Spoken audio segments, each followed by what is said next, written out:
생활 주변 방사선 안전관리법은 일상생활에서 불필요하게 노출되는 방사선을 보다 체계적이고 안전하게 관리하기 위해 시행된 법입니다.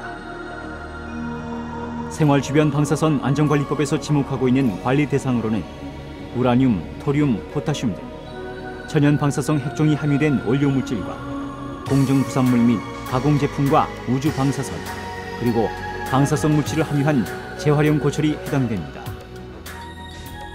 현재 산업에 활용되고 있는 1차 원료 광물이 화학적 가공 처리를 거치지 않은 상태의 원료 물질이라고 합니다. 원료 물질인 산업 원료 광물은 산업적으로 다양하게 활용되고 있으며 국내에서는 수십 종의 원료 광물이 다양한 산업에 사용되고 있습니다. 생활 주변 방사선 안전관리법에서 관리 대상이 되는 방사능 농도는 포타슘의 경우 1베크렐/g 초과하는 것이고, 그 밖에 모든 천연 방사성 핵종은 0.1베크렐/g을 초과하는 것입니다. 생활 주변 방사선 안전관리법에 의한 취급자 등록 기준은 포타슘은 10베크렐/g 초과, 그 밖에 천연 방사성 핵종은 1베크렐/g 초과하는 광물로 모나자이트, 지르콘, 보크사이트, 염화칼륨 등이 있습니다.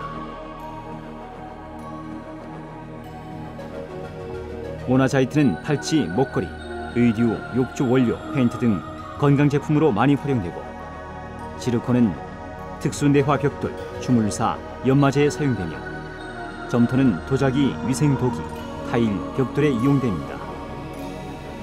또한 인광석은 인산 비료, 비누, 가축 사료 등 다양하게 활용되고 있고, 티탄 철석과 금홍석은 티탄 스폰지, 산화 티타늄 등 제철 및 전자요업용으로, 보크사이트는 내화 벽돌 등에 활용됩니다.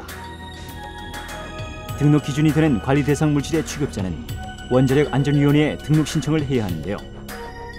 등록 신청은 대상자가 생활 주변 방사선 안전관리법 별지 제1호 서식인 취급자 등록 신청서를 생활 주변 방사선 전문기관인 한국원자력안전기술원에 제출하고, 원자력 안전위원회가 서류 검토 등을 거친 후 취급자 등록증을 발급함으로써 완료됩니다. 등록 신청서에는 해당 원료 물질 및 공정 부산물의 종류와 해당 방사성 핵종의 방사능 농도를 기입하면 됩니다. 그리고 방사능 농도와 연간 취급하는 해당 물질의 수량을 곱하여 연간 취급 수량을 기입합니다.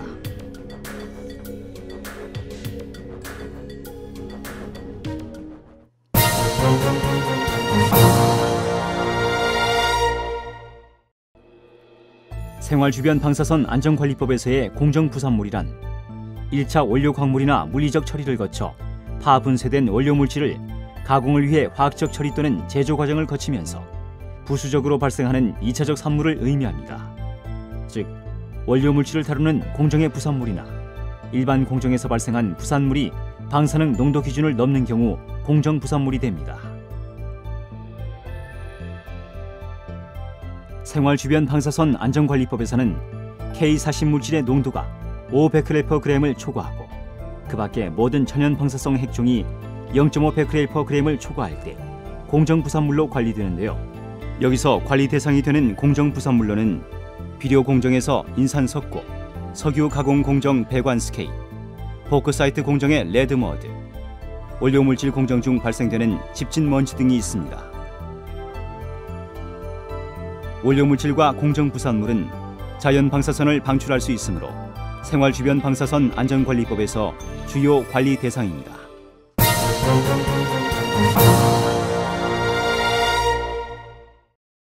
그렇다면 원료 물질과 공정 부산물, 그리고 관련 제품 취급을 위한 안전관리는 어떻게 해야 할까요?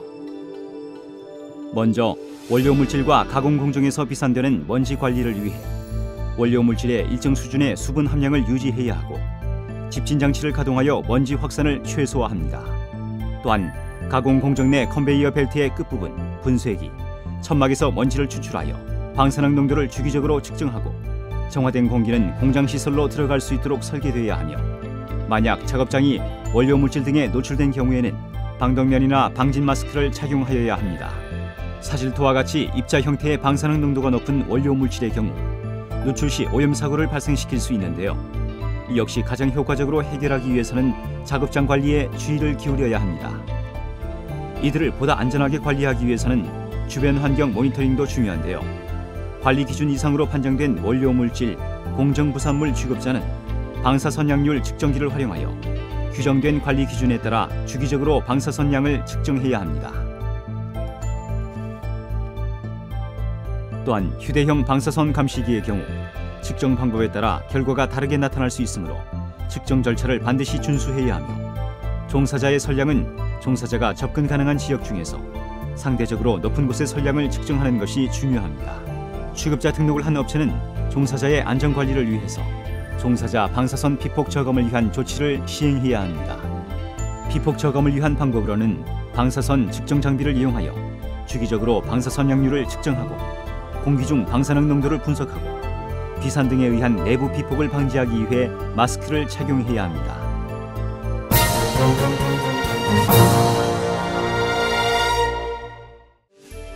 원료 물질 또는 공정부산물을 직접적으로 취급하고 섭취하게 될 경우 인체 내에 좋지 않은 영향을 끼치는데요. 그 위험을 알기에 측정기의 적극적인 활용은 물론 생활 주변 방사선에 대한 철저한 관리와 모니터링이 필요한 것입니다. 제조업자란 가공 제품을 제조하거나 수출입하려는 사람을 의미합니다. 제조업자는 다음과 같은 의무사항을 이행해야 합니다. 물질이 흩날리거나 누출되지 않게 해야 하며, 신체 접촉 시에 묻지 않도록 해야 합니다. 가공 제품에 의한 일반인의 피폭 방사선량은 연간 1mS를 초과하지 않도록 해야 합니다. 인체에 접촉되어 사용되는 화장품이나 섭취 또는 흡입할 수 있는 장난감 등 신체 내부로 들어갈 수 있는 경우에는 원료 물질이나 공정부산물이 포함되지 않도록 해야 합니다. 이상의 사항이 지켜지지 않아 부적합 제품이 발견된 경우에는 먼저 사실을 공개한 후에 원자력안전위원회에 보고해야 합니다. 그리고 보완이나 교환 또는 수거 및 폐기 등의 조치를 취합니다. 보고 내용으로는 첫째, 제품명, 제조일, 수입일, 판매일, 납품 및 판매 현황이 필요합니다. 둘째로 발견 시점 및 경위와 상세한 내용 및 원인을 포함합니다. 셋째로 보완, 수거, 교환 및 폐기 등의 방법과 기간을 보고합니다.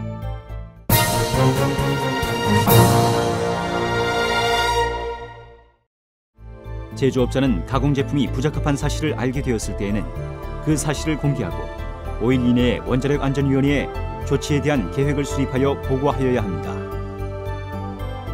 원자력안전위원회는 제조업자의 조치 계획이 불충분하다고 판단할 경우 해당 계획의 보완을 명할 수 있습니다.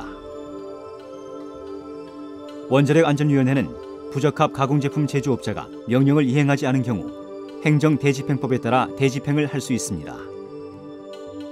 이처럼 필요한 사항을 기재하여 원자력안전위원회에 보고하게 되는데, 최초 보고는 실현 가능한 형태인 전화, 이메일 또는 팩스로 해야 합니다.